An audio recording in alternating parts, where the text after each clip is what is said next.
Let's have a look at some of this morning's front pages, shall we? And let's start with the Times today. There we go. It focuses on the arrangements we've been talking about for this year's GCSEs and A-levels after the government in England confirmed that schools will be told to work out their own exam grades this year. No algorithms. The Daily Mail is looking ahead to the budget, suggesting that the Chancellor Rishi Sunak will announce measures including an extension to the stamp duty holiday and cutting VAT for hospitality.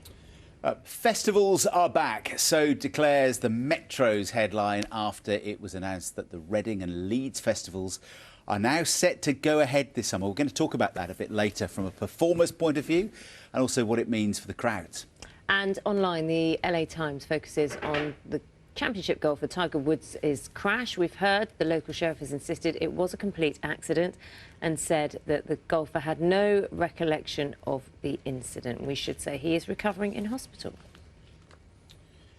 Interesting thing here caught my eye in the Times. You were talking there about the budget next week, and the Times has, I don't know if it's a leak or a bit of kite flying by the Treasury, but they're suggesting that to try and get us back into pubs after getting used to just drinking at home and buying stuff from the supermarket, they might end up reducing beer duty and wine duty in pubs and restaurants, but increasing it on supermarket sales. In other words, it becomes cheaper to drink out, just to try and get us back into the habit of hospitality. It still won't be cheaper.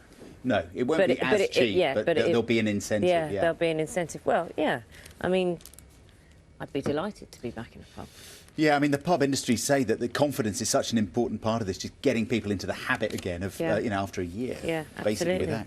Of course, all the dates about us getting back are all dependent on whether the science and the data fit. So all the dates we have are earliest dates, not necessarily guaranteed dates.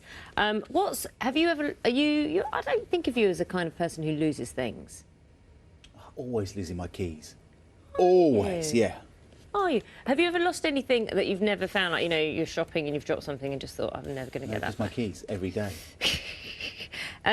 How would you feel? How do you think? What do you think a bag of diamonds worth £40,000 looks like? Big. No.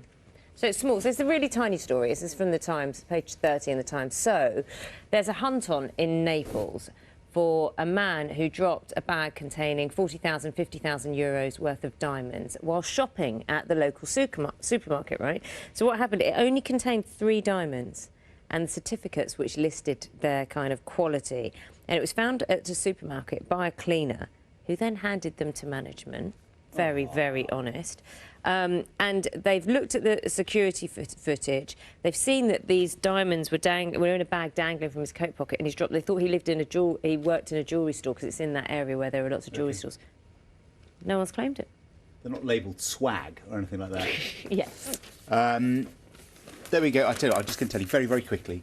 In the Mirror here, they're saying after years of waiting, Beatles fans were finally going to get an autobiography from Paul McCartney. Do you know what I found interesting as well? Is you can now do a Masters, and they've called it Let It Be Plus, it's at the bottom there. Yeah. You can do a Masters on the Beatles. On the Beatles? Yeah. So you read the book and then you do the exam. There you go, you pass. There you go. No algorithms required.